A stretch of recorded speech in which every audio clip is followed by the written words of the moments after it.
বর্তমানে আমাদের দেশের পড়াশোনার যে অবস্থা, অনেকে চাইতেছেন যে ইউরোপ বা আমেরিকার মতো কোনো উন্নত দেশে পড়াশোনার জন্য যেতে। তার মধ্যে অনেকে চাচ্ছেন, অনেকের স্বপ্নের দেশ হয়তো স্পেন হতে পারে। তো যারা স্পেনে স্টুডেন্ট বিষয়ে আসতে চান তাদের জন্য আমার আজকের এই ভিডিওটা। তো আজকের এই ভিডিওতে আমি একবারে সহজভাবে ধাপে ধাপে বলে দেব কিভাবে আপনারা স্পেনে স্টুডেন্ট বিষয়ে আসবেন। অনেকে হয়তো দালালের খপ্পরে পড়ে সময় এবং টাকা দুটোই নষ্ট করেছেন।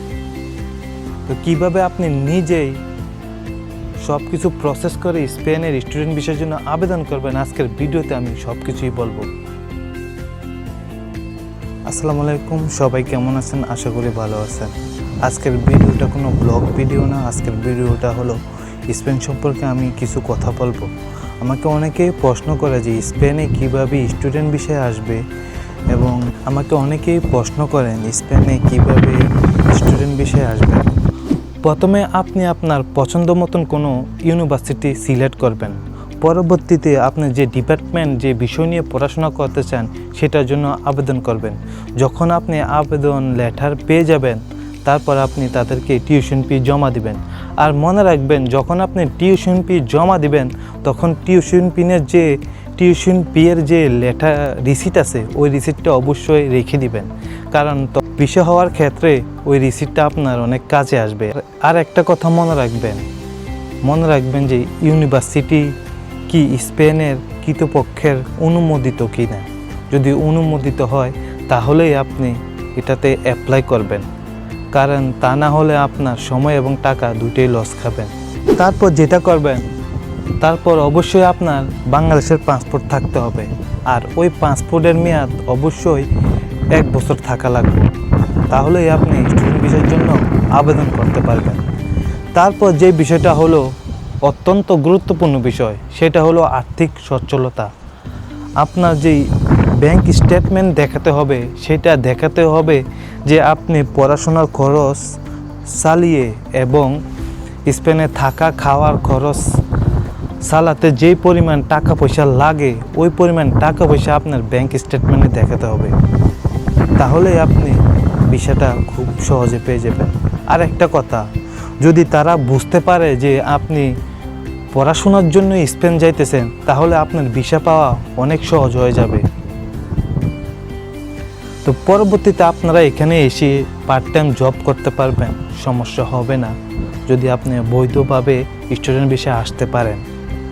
আর একটা কথা আপনি অবশ্যই মনে রাখবেন, ভিসা পাওয়ার জন্য কোনো দালালের খপ্পরে পড়বেন না। অবশ্যই এই কথাটা মাথায় রাখবেন। আর আবেদন করার আগে অবশ্যই আপনি স্পেনের দূতাবাসের অফিসিয়াল ওয়েবসাইটে গিয়ে এ সম্পর্কে ভালোভাবে জানবেন এবং বুঝবেন। তারপর যেটা হলো স্পেনের স্বাস্থ্য বিমা। স্প্যানিশ ইন্স্যুরেন্স কোম্পানি থেকে হেলথ ইন্স্যুরেন্স করতে হবে, ট্রাভেল ইন্স্যুরেন্স এখানে চলে না, মনে রাখবেন। তারপর হলো আপনার পুলিশ ক্লিয়ারেন্স বা মেডিকেল সার্টিফিকেট। এগুলো অবশ্যই পররাষ্ট্র মন্ত্রণালয় থেকে আপনাকে সত্যায়িত করতে হবে এবং স্পেনে অনুবাদ করে রাখতে হবে। আর কিভাবে রাখবেন আপনারা, A4 সাইজের কাগজ সেইভাবে আপনারা সব ডকুমেন্ট আপনার কাছে রাখবেন, তাতে আপনার আবেদন করতে অনেক সহজ হবে। তো এই সব কিছু কাগজ যখন আপনার কাছে থাকবে তখন আপনি আবেদন প্রক্রিয়া শুরু করতে পারবেন। কিভাবে শুরু করবেন? আসলে বাংলাদেশে BLS ইন্টারন্যাশনাল এর মাধ্যমে আবেদন প্রক্রিয়া শুরু করে। এটা বনানীতে হয়তো তাদের অফিস আছে। আর ওইখানে যাওয়ার আগে অবশ্যই আপনাকে অ্যাপয়েন্টমেন্ট নিয়ে যেতে হবে।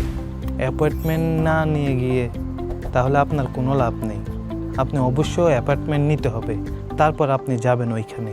এক্সট্রা একটা আমি আপনাদেরকে টিপস দিতেছি, স্পেনে থাকা খাওয়া বাসা ভাড়া কিন্তু মাসে 350 থেকে 400 ইউরো লাগে থাকা খাওয়া। আর যদি আপনারা স্টুডেন্ট বিষয়ে পড়তে আসতে চান তাহলে আপনার সেমিস্টার ফি,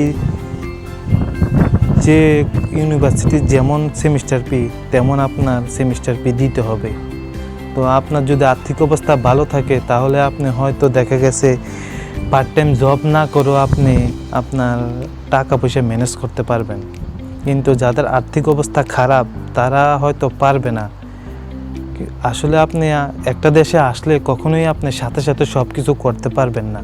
আপনার আস্তে আস্তে ধীরে ধীরে আপনি করতে পারবেন। তো এখানে অবশ্যই আপনি কাজ করতে পারবেন যেহেতু আপনি বৈধভাবে আসবেন। তো আমার আজকের ভিডিওটা এ পর্যন্তই। আজকের ভিডিওটা বানানোর একটাই উদ্দেশ্য ছিল, আমাকে অনেকে প্রশ্ন করে যে স্টুডেন্ট বিষয়ে কীভাবে আসবেন স্পেনে। তো যে প্রতিক্রিয়াগুলো আমি আপনাদেরকে বলেছি ওই প্রতিক্রিয়া অনুযায়ী যদি আপনারা কাজ করেন তাহলে ইনশাল্লাহ আপনার নিজের চেষ্টার কারণে আপনার স্টুডেন্ট বিষয় হওয়া যেতে পারে। তো আজকের আমার এই ভিডিওটা এই পর্যন্তই। সবাই লাইক করবেন, কমেন্ট করবেন, আর অন্য কোনো বিষয় নিয়ে যদি প্রশ্ন থাকে এই ভিডিওর মাধ্যমে আপনারা প্রশ্ন করেন আমার কমেন্টে। তারপর আমি সময় পেলে ওই প্রশ্ন অনুযায়ী আপনাদেরকে ভিডিও বানিয়ে দেওয়ার চেষ্টা করব। সবাই ভালো থাকবেন।